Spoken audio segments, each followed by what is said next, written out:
You're watching the Highlight Zone, Friday edition. Northeast Indiana, it's time to get in the zone. 5-1, just like we are. We're used to the big game atmosphere. Coming out and smelling blood, and he wants it more. It's nice to be in the position where we are. We ended their season last year. Everyone's gunning for us. Spoil only hopes they got. It's a conference championship game for us. My biggest concern is that they're going to want it more than us. It's not going to be a 7-0 game. We got to be ready for anything. We're ready for anything they can pull out. You never know what can happen.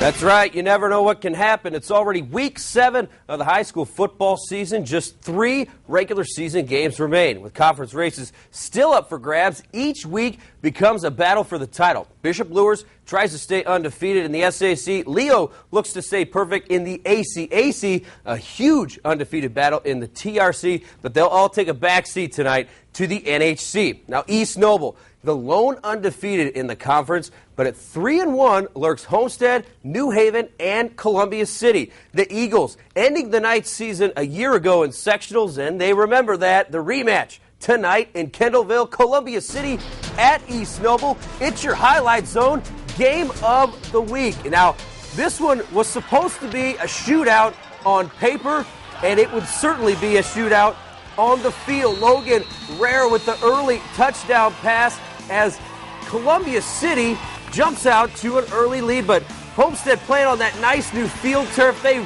answer right back, running touchdown right up the middle. This one was kind of back and forth all night here. It's East Noble. He's going to fumble right here at the goal line.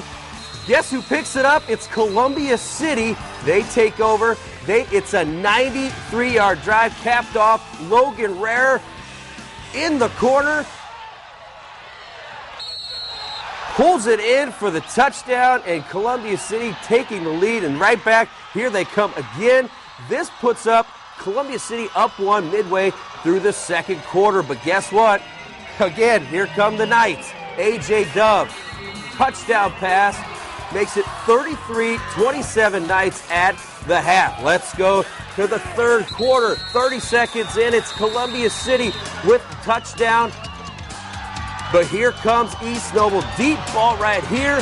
The deep touchdown. This makes the game 41-41. We're going to the fourth quarter, and here come the Eagles yet again. Rare keeps it himself. It ties the game at 48.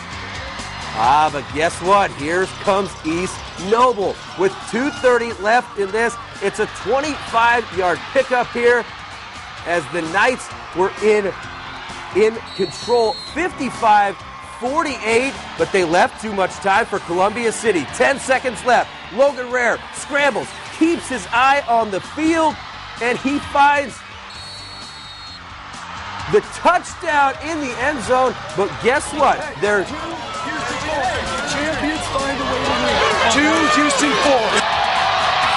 And here's the play. You heard the call. Here's the play. Columbia City completes the comeback. Logan Rare, the 2-point conversion, and Columbia City wins 56-55.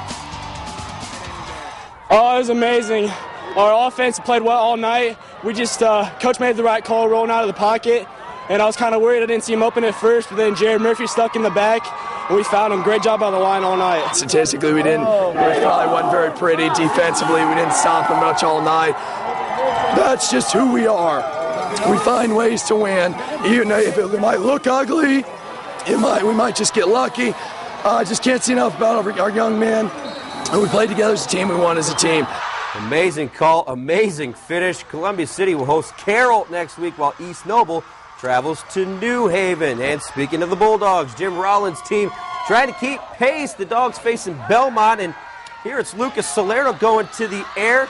Caleb Heckley hauls it in as New Haven takes a 20-7 lead. Now Brian Fullenkamp in at quarterback, hands it off to Daniel Meyer. Makes it 20-13. Meyer 209 rushing yards, 3 scores on the night for the Braves, but Tavon Hurst in the backfield for New Haven takes the pitch. He had 130 yards and 2 touchdowns on the night. That made it 27-13. Belmont tried to make a comeback behind the legs of Meyer, but they would have come up short. 27-20, your final. we executed on most of our plays, but, we made mistakes. But, next week we got to bounce back from that when we play East Noble. What I like about our kids is they fight every down, offensively and defensively. I mean, we've got some talent on both sides. We've just got to eliminate the mistakes if we want to take it to the next level. And New Haven will host East Noble next week, while Belmont is at DeKalb. Well, let's go to the Dean. Homestead looking to stay in title contention. The Spartans, the old rivalry game against Carroll. And this is how you start off a rivalry. James Crumley fields it at the 3, and we don't speed it up for nothing, folks. He takes it 97 yards for the touchdown as the Chargers quickly get out to a 7-0 lead. But back come Homestead. That lethal passing attack, Zach Terrell to Sean Duvall. This picks up 16 yards, and eventually it would lead to the Spartans' first score. That's Cody Appenzeller takes the pitch in from 5 yards out. Carroll actually led this 10-7 at the half. All Homestead in the second half as the Spartans win this one 38-10, your final. Well, moving to the SAC, Elmhurst leaving the conference left some holes in certain schedules. For instance, Bishop Dwenger off tonight instead of playing their annual game with the Trojans. It means the Saints stay undefeated. At Chambers Field, Bishop Luers trying to do the same thing. The Knights ranked number 1 in 2A, Matt Lindsay's club, taking on the Northside Redskins. And Luers' first pass of the second half, actually it's Kenny Bullen here, takes it in from 31 yards out as the Knights were in control of this one in the second half. Picking up here, Alex Stronzak. How about this? A 50-yard field goal. You just don't see that in high school football very often. And then Steve Kiermaier from a yard out as the Knights cruising in this one, 34-zip. The final. Northside does get shut out, or does get on the scoreboard eventually, but it's Luers big, 34-7. We executed pretty well, at least in the second and third quarters. Too many mistakes. We got to cut down on some of the penalties and some of the mistakes we made. But overall, we came out in pretty good shape, so we're pretty happy. So Luers will host undefeated 3A number 4 Indy Brebeuf next week. Northside hosts Southside in the battle for the totem pole. Well, we'll stay in the same conference, but we're going to bring in a new face. Tonight we introduce you to the newest member of the News Channel 15 sports team. He's the pride of Hicksville, Ohio, Rod Hissong. He joins us now in the Highlight Zone. You'll see him every week on the Zone. And tonight, Rod was at Spuller Stadium. Yeah, just a quick shout-out for the Hicksville folks that just probably spit their water up at the coffee table. Aces won tonight 43-12. Well, ever since a Week 1 loss to Luers, Snyder has been sneaking under the radar. Kurt Tittman's club rattling off 4 straight wins. A win tonight gives Snyder hope for a chance at the SAC title. To Spuller Stadium we go for Snyder and Harding. Senior night. And right off the gate, fourth quarter, Snyder's Derek Carlisle, a 17-yard run. 3 missed tackles there. You can count them as you go in. Cheerleaders certainly happy. That was 40-12. It was really only close for about the first quarter. Self-inflicted wound here for Harding. Backed up center quarterback exchange not working out between Payne and Zach Haydock. That is a safety. Snyder then in the fourth quarter after the free kick goes down the field. Bryson Olden sweep left, gets it in the end zone. That made it 49-12. That also the final. Snyder looking very good. 49-12 is the final. They will face Dwenger next week in a pivotal matchup. Harding will host Concordia. Ross, you have more SAC action with Wayne at Southside. Absolutely. Let's go to Jack Weicker Stadium. Wayne's coming off a loss to Luers and Dwenger Generals at Southside, and Wayne's D setting the tone early in this one with Dracus McCurry forcing the fumble. Big Dontre Miller recovers. Then a few plays later, Jordan Patterson. How many times have we seen this? Scampers in from 16 yards out as Wayne grabs a 7-0 lead. That's a happy Kyle Beauchamp on the sideline. First play of the second quarter, though, it's DeMarcus Norfleet.